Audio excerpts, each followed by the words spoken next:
Opinion Tamil பார்வையாளர் அனைவருக்கும் வணக்கம். நான் உங்கள் யாசேர். 234 தொகுதியிலையும் வேட்பாளர் என்பவர் விஜய் தான். விஜயோடைய முகத்தை பார்த்து தான் இங்கே அத்தனை வேட்பாளருமே நிற்க போறாங்க அப்படின்னு சொல்லி விஜய் அறிவித்தே பல நாட்கள் ஆயிருச்சுங்க. ஆனால் தேர்தல் தேதி அறிவித்தும் இதுவரைக்கும் விஜய் தேர்தல் வேலைகளை பார்ப்பாருன்னு பார்த்தா மும்பைக்கு வளைகாப்பு நிகழ்ச்சிக்கு போயிருக்கிறார். இதனால தமிழ்நாட்டில் இருக்கக்கூடிய வேட்பாளர்கள் அத்தனை பேருமே ஆடி போயிருக்கிறாங்க. தமிழ்நாடாவது பரவாயில்ல, புதுச்சேரியில நாளைக்கு தான் எல்லாத்துக்குமே கடைசி நாள். ஆனா வேட்பாளர் யாருன்னே தெரியாது. இந்த சூழ்நிலையில தன்னைத்தானே வேட்பாளராக அறிவித்து கொண்டு தமிழ்நாடு முழுக்க என்ன மாதிரியான கோமாளித்தனங்களை எல்லாம் இந்த தாவேக்காவினர் பண்ணிட்டு வர்றாங்க அப்படின்ற பட்டியலையே இந்த வீடியோவில் நம்ம வெளியிட போறோம்.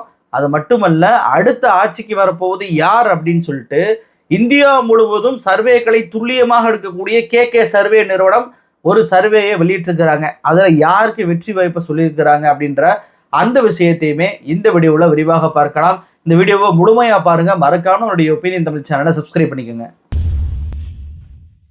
முதலமைச்சர் ஸ்டாலின் தான் விஜயை கட்டி போட்டு வச்சிருக்கிறாரு. மக்களை சந்திக்க விடாம தடுத்துக்கிட்டு இருக்கிறாரு. தேர்தல் தேதி மட்டும் அறிவிக்கட்டும், கண்ட்ரோல் தேர்தல் ஆணையத்துக்கிட்ட போயிடும், முதலமைச்சர் டம்மி ஆயிடுவாரு, சைனிங் அத்தாரிட்டி இல்லாம போயிடுவாரு. அப்ப பாருங்க, விஜய் ஒவ்வொரு கிராமமா மூளை முடுக்கெல்லாம் போக போறாரு. எம்ஜிஆரை விட அதிகமான கூட்டம் வரப்போகுது, இந்த மக்கள் பார்க்க போறாங்க அப்படின்னு சொல்லி ஆதவர்ஜனா பேசி 10 நாளைக்கு மேல ஆச்சு. சரி, தேர்தல் தேதி அறிவிச்சா விஜய் அவர்கள் வெளியே வருவாரா அப்படின்னு சொல்லி பார்த்தா மார்ச் 15ஆம் தேதியே தேர்தல் தேதியை அறிவிச்சிட்டாங்க. இன்னைக்கு என்ன தேதி? மார்ச் 21. 6 நாட்கள் ஆகியும் கூட விஜய் வீட்டை விட்டு வெளியே வரவே இல்லை. சரி, ஆபீஸ்க்காவது போய் ஏதாவது வேலை பார்க்கறாருன்னு கேட்டா அந்த வேலையும் பார்க்கவே இல்லை. ஆனா எங்க போயிருக்காரு தெரியுமா?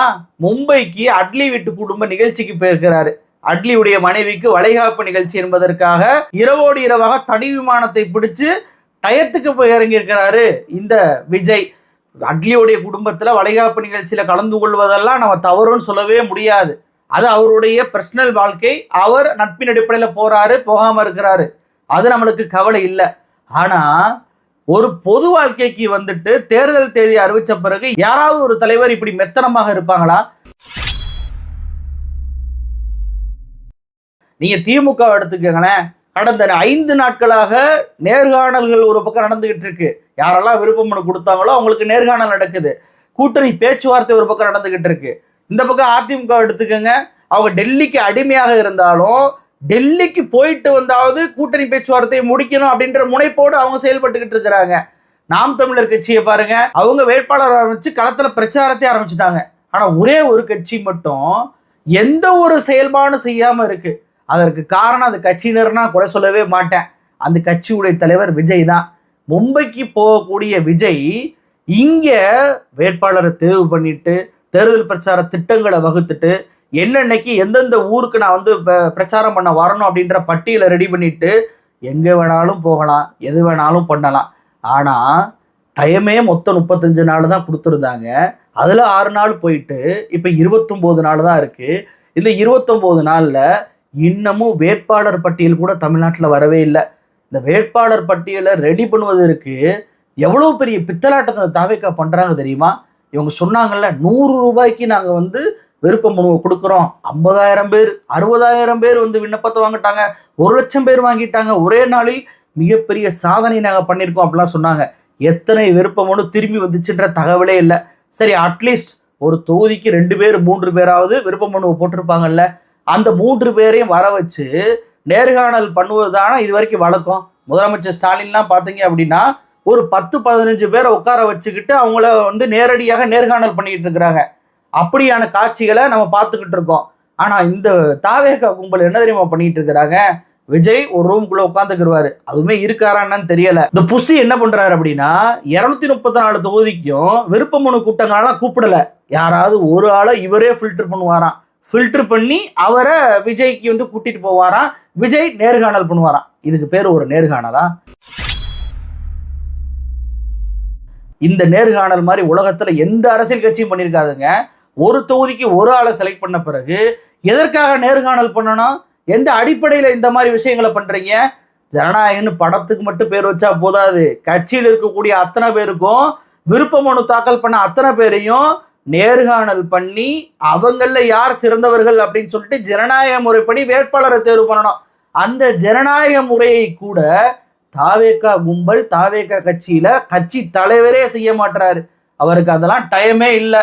நான் வெளியே சுத்துறோம், பணக்காரவங்க திருமண நிகழ்ச்சியா போவேன், பெரும் அரசியல்வாதி குடும்பத்துடைய திருமண நிகழ்ச்சியா நான் போய் கலந்துக்கிறேன், டைரக்டர்களுடைய வளைகாப்பு நிகழ்ச்சியா நான் போய் கலந்துக்கிறேன், ஆனா கட்சி நிகழ்ச்சிக்கு ஒருபோது வரமாட்டேன் அப்படின்றதானாங்க விஜய் சொல்லக்கூடிய ஸ்டேட்மெண்ட். ஏற்கனவே 60 பேரை நேர்காணல் பண்ணிட்டாருன்னு சொல்லிட்டு 60 பேரை தான் கூப்பிட்டுருந்தாங்க. இப்போ 50 பேரை நேர்காணல் பண்ணிட்டாருன்னு சொல்லிட்டு 50 பேரை தான் கூப்பிட்டுருக்குறாங்க. ஆக மொத்தம் 110 பேர் ரெடி. மீதி 124 பேருக்கு என்ன பண்ண போறாங்க? அந்த 124 பேர் யார் என்னன்னு தெரியல. அதனால என்ன ஆயிடுச்சு தெரியுமா? களத்துல நான் தான் வேட்பாளர், நீ தான் வேட்பாளர் அப்படின்னு சொல்லிட்டு தனக்கு தானே கிளம்பிட்டாங்க. நீங்க தாவேகாவுடைய முதல் தேர்தல் இது. எவ்வளவு கோமாளித்தனமாக மாறி இருக்கு அப்படின்னா, தேர்தலை எப்படி அப்ரோச் பண்ணணும் அப்படின்ற கூட தெரியல. தலைவர் வருவாரு, நமக்காக பிரச்சாரம் பண்ணுவாரு, அவருடைய முகத்தை பார்த்து நமக்கு மிகப்பெரிய ஓட்டு வரும் அப்படின்னு சொல்லி நம்பிக்கையில் இருந்த வேட்பாளர்கள் 6 நாள் ஆகி இவர் எட்டி கூட பார்க்க மாட்டாரு. முதல் நபராக மும்பைக்கு ஓடுகிறார். அப்ப கண்டிப்பாக நம்மளுடைய தேர்தல் பிரச்சாரத்திற்கு வரமாட்டார். லஞ்சம் கொடுத்தாவது நம்ம ஓட்டுகளை வாங்கியே ஆகணும் அப்படின்னு சொல்லி தொகுதி வாரியாக முதல் நாள்ல இருந்தே வாக்காளர்களுக்கு லஞ்சம் கொடுக்கக்கூடிய வேளையில் தாவேகா ஈடுபடுறாங்க. ஆரம்பத்துல நம்ம பார்த்தோம், அருண்ராஜ் IRS அவர் அங்க இருக்கக்கூடிய சில்வர் டபராக்களை ரெடி பண்ணி வீட்டுகளில் மறைச்சு வச்சு அதை கொடுப்பதாக இருந்தது. அதை தேர்தல் பறக்கும்படி பிடிச்சாங்க. தூத்துக்குடியில் பிரையன் நகரில் பார்த்தீங்க அப்படின்னா அங்கே விசிலையும் ஒரு மஞ்சள் பையையும் தேர்தல் பறக்கும்படி பிடிச்சு முருகன் என்பவர் கொடுக்க இருந்ததை தடுத்து நிறுத்தினாங்க. இப்போ 3வது ஒரு சம்பவம் நடந்திருக்கு. எங்க தெரியுமா? சேலத்துல சூரமங்கலம் அப்படின்ற பகுதியில ரமலான் பெருநாட்களை கொண்டாடக்கூடிய அந்த மக்களுக்கு தண்ணீர் பாட்டில் கொடுத்துருக்குறாங்க. நன்மையான காரியம் தானே, மக்களுக்கு தண்ணீர் கொடுக்குறாங்க, நல்லது தானே அப்படின்னு சொல்லி நினைக்கலாம். அந்த தண்ணீர் பாட்டிலில் வெசில் சின்னத்தையும் டிவிகே அப்படின்ற கட்சி பேரையும் ஸ்டிக்கர் ஒட்டி கொடுத்துருக்குறாங்க. அப்போ அது தேர்தல் விதிப்படி முறைகேடா இல்லையா, தப்பா இல்லையா? அப்போது செல்வர் டபரா, கட்டப்பையி, இப்போ தண்ணீர் பாட்டில், இப்படி லஞ்சம் கொடுத்து வாக்குகளை கேட்கக்கூடிய நிலைக்கு தாவேக்கனர் தள்ளப்பட்டிருக்கிறாங்க. இதை விட கொடுமை, இவங்களுக்கு தேர்தல் விதியே தெரியல. ராமநாதபுரம் கிழக்கு மாவட்ட செயலாளராக இருக்கக்கூடிய நபர் இவர் என்ன பண்ணியிருக்கிறாரு, சிறுவர்களை அழைத்துட்டு போய் திமுக ஒரு தீய சக்தி, திமுக ஒரு தீய சக்தி அப்படின்னு சொல்லிட்டு பிரச்சாரம் பண்ண வச்சிருக்கிறார். குழந்தைகளை, சிறுவர்களை, பள்ளி மாணவர்களை தேர்தல் பிரச்சாரத்திற்கு பயன்படுத்தக்கூடாது அப்படின்ற அடிப்படை விதி கூட இவங்களுக்கு தெரியல. முதல்ல ராமநாதபுரத்துக்கு இவர் தான் வேட்பாளர்னு சொல்லி அறிவிச்சாங்களா? இல்லவே இல்லை. ஆனா இவரே வேட்பாளராக மாறிக்கிட்டாரு. கட்சி தலைவர் சரியில்லைன்னா கீழே இருக்கிறவன் கட்சி தலைவராது போறாது, நான் களத்தில் நிற்பேன் அப்படின்னு சொல்லிட்டு போட்டி போட்டுக்கிட்டு நான் தான் வேட்பாளர் அப்படின்னு சொல்லி பிரச்சாரம் பண்ணுவதை பார்க்க முடியுது. இப்படி கட்சி தலைவர் இருந்தா கடைசி நேரத்துல விலை பெயர மாட்டாங்களா? திமுக அவங்க பலமா இருக்கிறாங்க, தாவேக்காவை அவங்க கண்டுக்கிற மாட்டாங்க. ஆனா தாவேக்காவை எப்படியாவது கூட்டணிகளை கொண்டு வரணும் அப்படின்னு முயற்சி பண்ணுவது யாரு? அதிமுக பாஜக கூட்டணி. அப்ப தனக்கு எதிராக இவன் வாக்கை பிரிச்சிடக்கூடாது அப்படின்னு சொல்லி கடைசி நேரத்துல அதிமுக பாஜகவுடைய வேட்பாளர்களோ அந்த கட்சியோ தாவேக்காவுடைய வேட்பாளர் விலை கொடுத்து வாங்கினா என்ன பண்ணுவீங்க? 5000 ஓட்டு கூட வாங்க மாட்டீங்களே. இப்படி 5000 ஓட்டு கூட வாங்கலாட்டி உங்க கட்சி எப்படி ஆளுங்கட்சியாக மாறும்? இந்த லட்சணத்துல இவங்க சென்னையில நிக்க போறாங்களாம். சென்னையில திமுக கோட்டை, அது அதிமுகவாலே முடியல, எம்ஜிஆராலே முடியல அப்படின்றப்போ விஜய் சென்னையில வேட்பாளரை நிறுத்தி திமுக தோக்கடிச்சிருவாரு அப்படின்னு சொல்லுவது வேடிக்கையா இல்லையா? விஜயாக இருந்தாலும் வீடு வீடாக போய் வாக்கு கேட்டாதான் வாக்கு போடுவாங்களே தவிர வீட்டுக்குள்ளே உட்காந்துக்கிட்டு எனக்கு வாக்கு போடுங்கன்னா நீங்க என்ன பெரிய எம்ஜிஆரா? உங்களுக்கு என்ன குண்டடிப்பட்டு நீங்க இறக்க ஓட்டுகளை வாங்கலாம், அனுதாப ஓட்டுகளை வாங்கலாம் அப்படின்னு சொல்லி நினைக்கிறீங்களா? அதுக்கெல்லாம் வாய்ப்பே இல்லை ராஜா. தமிழ்நாடாவது இப்படி ஒரு கோமாளித்தனங்களையாவது பண்ணிக்கிட்டு நம்ம தலைவர் வரமாட்டாங்கன்னு சொல்லிட்டு இருக்கிறாங்க. புதுச்சேரியில அவங்களோட நிலைமை அதோ பரிதாபம். யாருக்குமே இப்படி ஒரு நிலைமை வரக்கூடாதுங்க. புதுச்சேரியில நாளையோட வேட்புமனு என்பது தாக்கல் செய்யக்கூடிய கடைசி நாள். எல்லா கட்சியும் வேட்புமனு தாக்கல் பண்ணிக்கிட்டு இருக்கிறாங்க. கூட்டணி முடிவாகுதோ ஆகலையோ தொகுதிக்கு ஒரு வேட்பாளர் அப்படின்னு சொல்லிட்டு வேட்புமனு தாக்கல் பண்ணிக்கிட்டு இருக்கிறாங்க. ஆனா தாவேகா தனித்து போட்டின்னு அறிவிச்சாங்க. இதுவரைக்கும் வேட்பாளர்களை தேர்வு பண்ணவே இல்லை. தமிழ்நாட்டிலேயாவது தொகுதிக்கு ஒரு ஆளை கூப்பிட்டு நேர்காணல் பண்ணி 110 பேரை ரெடி பண்ணியிருக்கிறாங்கல்ல. புதுச்சேரியில ஒரு ஆளு கூட நேர்காணல் பண்ணலை. ஆனா அவசரமாக இப்ப புஷி ஆனந்த் ஒரு வேட்பாளரை தொகுதிக்கு ஒரு ஆளாவது பிடிச்சி நிப்பாட்டணும் அப்படின்னு சொல்லி தேடிக்கிட்டு இருக்காராம். நாளைக்கு கடைசி நாளை வச்சுக்கிட்டு வேட்பாளரே இல்லாமல் எப்படி வேட்புமனு தாக்கல் பண்ண முடியும்? நாளைக்கே நீங்கள் வேட்பாளர் பட்டியலை அறிவிச்சாலும் அவன் வேட்புமனு தாக்கல் பண்ணுவதற்கு தேவையான ஆவணங்களை ரெடி பண்ணணுமே. யார் வேட்பாளர்னே தெரியாமல் எப்படி அவன் ரெடி பண்ணுவான்? அவனுக்கு அது முதல் தேர்தலாச்சே. திமுக அதிமுகவாவது கடைசி நேரத்தில் வேட்பாளர் அறிவிக்கப்பட்டாலும் கடைசி அரை மணி நேரத்தில் அவங்களால தன்னுடைய வேட்புமனுவை தயார் பண்ண முடியும். ஏன்னா அதற்கான கட்டமைப்பு அவங்ககிட்ட இருக்குது. ஏற்கனவே தேர்தலில் போட்டிட்டு இருப்பாங்க. தேர்தல் அனுபவம் இருக்குது. உங்களுக்கு என்ன தேர்தல் அனுபவம் இருக்குது? எப்படி அவன் வேட்புமனு ரெடி பண்ணுவான்? இப்போ எதுவுமே அக்கறை கிடையாது.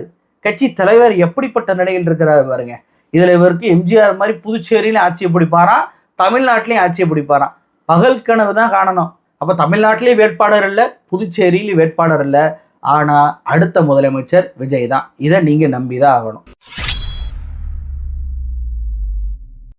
சரி, இது ஒரு புறம் இருக்கட்டும். தமிழ்நாட்டில் அடுத்த ஆட்சிக்கு வரப்போகுது யார் அப்படின்னு சொல்லி கே சர்வே அப்படின்ற ஒரு நிறுவனம் சர்வே எடுத்திருக்கிறாங்க.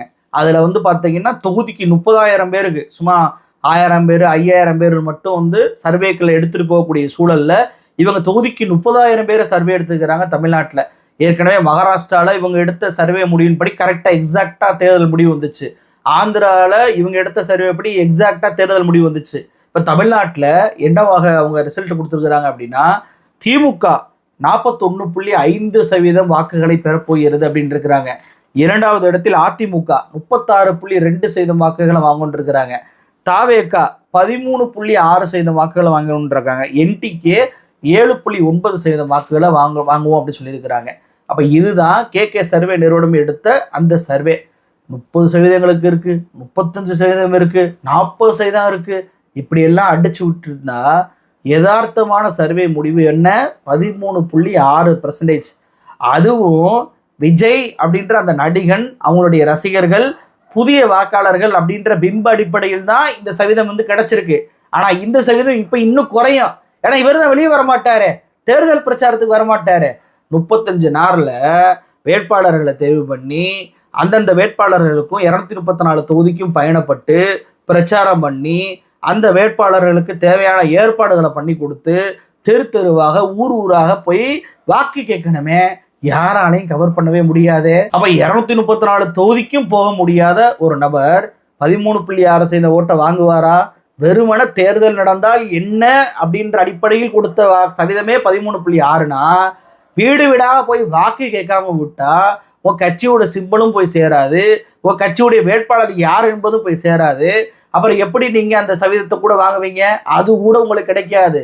இதுல ஏப்ரல் 20 உங்களுடைய மனைவி வழக்கு வேற வருது. அந்த வழக்குல நீதிபதி என்ன சொல்ல போறார் அப்படின்றது மிகப்பெரிய ஒரு கேள்விக்குறியா இருக்கு.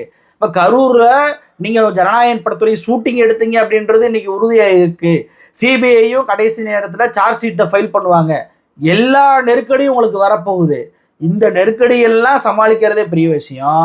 இதுல ஜாலியா வளகாப்பு நிகழ்ச்சி, மும்பை நிகழ்ச்சி, கல்யாண நிகழ்ச்சி, காப்பு நிகழ்ச்சின்னு சுத்திக்கிட்டு இருந்தா உங்களை நம்பி வந்திருக்கக்கூடிய அந்த தொண்டர்கள், உங்களை நம்பி இருக்கக்கூடிய வேட்பாளர்கள் அவங்களுடைய நிலைமையை கொஞ்சமாவது நினைச்சு பார்த்தாரா?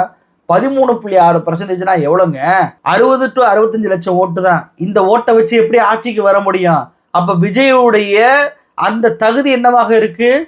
தொகுதிக்கு 5000 10,000 இவ்வளவுதான் இருக்கு. விஜய் 1 லட்சம் ஓட்டே வாங்குறாரு வச்சுக்கிட்டாலும் ஆவரேஜ் பண்ணா இவங்க 60 லட்சம் ஓட்டை தான் வாங்குவாங்க அப்படின்னு சொல்லிட்டு சர்வே நிறுவனம் சொல்லுது. இன்னமும் குறையும் நான் சொல்றேன். அப்ப குறைஞ்சிச்சு அப்படின்னா 40 லட்சம் ஓட்டு தான் மொத்தமாகவே இவங்க வாங்குவாங்க. அதுவும் விஜயை நம்பி போடக்கூடிய முதல் ஓட்டு. அடுத்த தேர்தலுக்கெல்லாம் கண்டிப்பா ஓட்டு போட மாட்டாங்க. ஏன்னா விஜயுடைய நிலைமை என்ன, அவர் எதற்கு முக்கியத்துவம் கொடுப்பார் அப்படின்றத இந்த தேர்தலையே மக்கள் முடிவு பண்ணிடுவாங்க. இப்படி ஒரு கேவலமான நிலையில தலைவரை வச்சுக்கிட்டு எதற்கெடுத்தாலும் திமுக மீது பலி, எதற்கெடுத்தாலும் முதலமைச்சர் ஸ்டாலின் மீது பலி, அவர் தான் தடுத்து வச்சிருக்கிறாரு, அவர் தான் மக்களை சந்திக்க விடாம பண்ணியிருக்கிறாரு. இப்ப யார் உங்களை பிடிச்சி வச்சா?